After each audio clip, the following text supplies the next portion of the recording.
Continuamos con más de Brújula Internacional, pues conversando de las repercusiones que ha traído la pandemia del COVID-19 y además también la conciencia que ha tenido los mandatarios del mundo en cuanto al ecocidio. Estábamos conversando quizás de toda esa situación aquí en Venezuela que hay que investigar y también las propuestas que ha realizado usted ante organismos internacionales, pero quisiera tocar el tema para que usted me diga si la pandemia ha ocasionado más genocidios en Venezuela y en el mundo. Fíjate, yo lo dije en una entrevista aquí, o en varias entrevistas que he hecho tanto a nivel de radio como televisión, que la pandemia, si se llegase a demostrar de verdad que hubo culpabilidad por parte del gobierno chino, estaríamos en presencia de un delito de lesa humanidad que se llama exterminio, que está tipificado en el artículo 7, numeral segundo del Estatuto de Roma.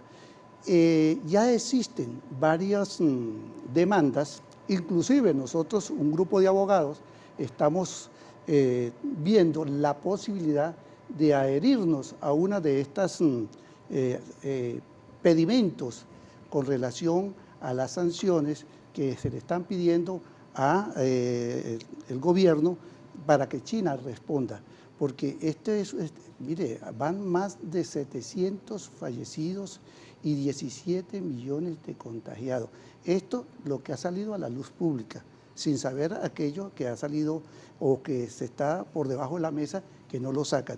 Sin embargo, fíjate que nosotros estamos proponiendo, porque a lo mejor la Corte Penal Internacional no tiene la competencia, porque recuerda que la Corte Penal Internacional trabaja de manera subsidiaria, pero es probable que nosotros, así como se hizo para 1945, que se creó un tribunal ad hoc para el juzgamiento de lo que llamamos nosotros la Segunda Guerra Mundial y poder juzgar a los responsables de ese delito, podríamos nosotros también constituirnos aquí, pero para eso tiene que haber voluntad por parte de los estados. Recuerda que las Naciones Unidas está constituida por 194 países y de tal manera pues que no es posible que 5 países tranquen toda la investigación. Y en este caso, China. Podríamos entonces, aunque Estados Unidos y ya Francia e Inglaterra quieren intentar la acción, de hecho, hay una propuesta de ir al Consejo de Seguridad y tratar de quitarle el veto que tiene China para poderlo juzgar. Pero en el supuesto caso que no se pueda, pues entonces crear un tribunal ad hoc para que se investigue en realidad si existe o no responsabilidad y pague por ese daño. Nosotros esto es un delito de lesa humanidad al 100% porque estamos determinando con los seres humanos. Doctor, ¿cuánto tiempo llevaría todo este proceso ante la Organización de las Naciones Unidas para investigar ante la Corte Penal Internacional? Bueno, es bastante triste decir porque hay mucha burocracia. Exacto.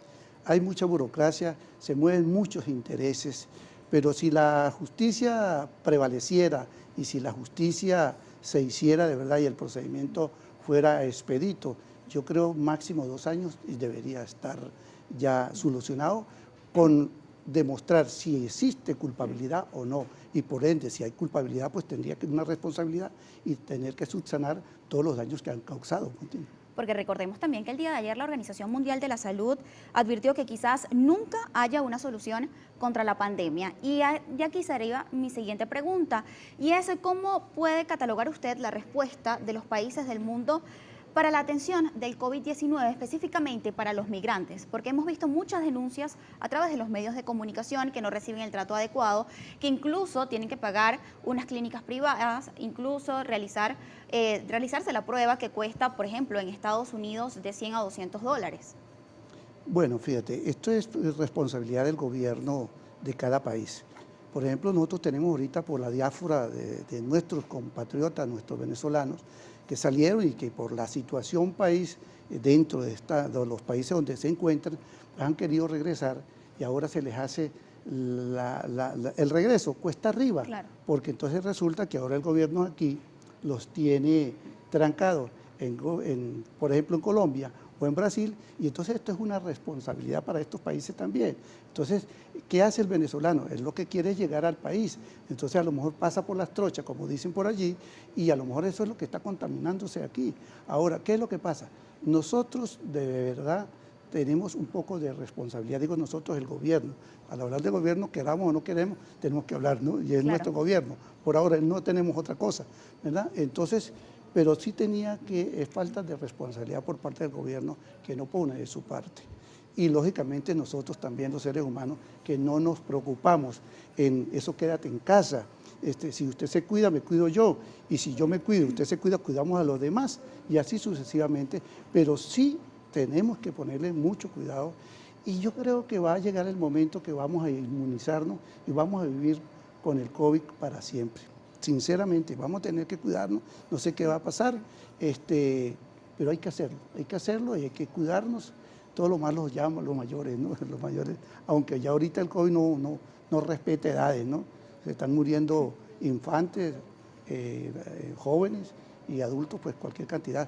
Bueno, imagínate que van más de 700.000 muertos, 17 millones de contagiados. ¿Sí? Sí, es impresionante toda esta situación porque además muchos analistas dicen que a Venezuela pues llegó el COVID-19 con una situación económica bastante complicada, con una situación sanitaria que han denunciado desde hace algunos años. Quisiera conversar también con usted cuáles pueden ser esas medidas que puede implementar, por ejemplo, el gobierno de Venezuela, porque muchas personas comentan, yo vivo del diarismo. ¿Qué pasa con aquel comerciante que quizás si no sale a trabajar, si no tiene ingresos, no puede alimentar a su familia? Es bastante complicado esta situación. Sí, es que nosotros tenemos aquí dos situaciones. Nosotros creo que es una situación atípica, ¿no? Porque usted ve en otros países y los países responden. Nosotros aquí en Venezuela, tristemente tenemos que decirlo y con mucha responsabilidad, la mayoría de los venezolanos aquí vive del día a día. Y si no sale para el sustento de ese día, pues está fregado. Y con esta radicalización que se toma, yo estoy de acuerdo con la radicalización si se demuestra que hay posibilidades o facilidades por parte del gobierno. Pero ahora nosotros tenemos aquí, diría mi abuela, si estuviera viva, no sabemos qué es más difícil o qué es peor, si el gobierno o la pandemia, ¿entiendes? Porque es que nosotros no tenemos otra solución. El gobierno, en la situación que estamos nosotros, aparte de aquello que le echan la culpa a las sanciones, etcétera, etcétera, pues nosotros estamos prácticamente en la ruina, aunque no lo queramos ver de esa manera. Y lógicamente que entonces tenemos una responsabilidad, pero la responsabilidad la tiene el gobierno si no pone de su parte. Y por supuesto nosotros también tenemos que poner de nuestra parte, ¿no? De lo contrario, yo no sé qué va a pasar. Yo creo que nosotros de la noche a la mañana, ¿cómo es posible que ya tengamos 19, casi 20.000 infectados y ya como 200 y pico? Ojo, si se podría creer que ese sería el monto el monto de los muertos que dice de manera oficial. Así es. Y también quisiera consultarle la postura, por ejemplo, del Fondo Monetario Internacional tras la solicitud del Ejecutivo Nacional de realizar algunos préstamos para comprar insumos, para comprar respiradores, para comprar alimentos. ¿Cómo ve usted esta acción? Porque para la comunidad internacional Venezuela es un total desastre, es decir, hay dos autoridades que dicen ser autoridades, hay dos Tribunal Supremo de Justicia, hay tres Asambleas Nacional y pues para la comunidad internacional es bastante complicado. Bueno, fíjate, con relación a la parte de las instituciones que pudieran prestar apoyo a Venezuela, es que nosotros mismos, nuestro gobierno, los desconoció. Entonces, ¿cómo es posible que yo le diga, por ejemplo, a usted, yo a usted no la reconozco? Y si yo a usted no la reconozco, después, ¿cómo voy a pedirle algo? Entonces, yo no la reconozco. Y por esto de las sanciones, pues estos organismos que prestan auxilio a estos países, como fue en Atenas, etcétera, etcétera, dice, si nosotros a usted no lo reconocemos como país, mal podríamos nosotros reconocerlo y darle un préstamo para el auxilio. Lógicamente que debería la comunidad internacional, las Naciones Unidas, poner de su parte a fin de que nos podamos solventar esta situación tan grave que nosotros tenemos aquí en Venezuela. Yo creo que es el país, con toda responsabilidad y sin temor a equivocarme, que es donde nos está perjudicando más la pandemia, hasta los actuales momentos.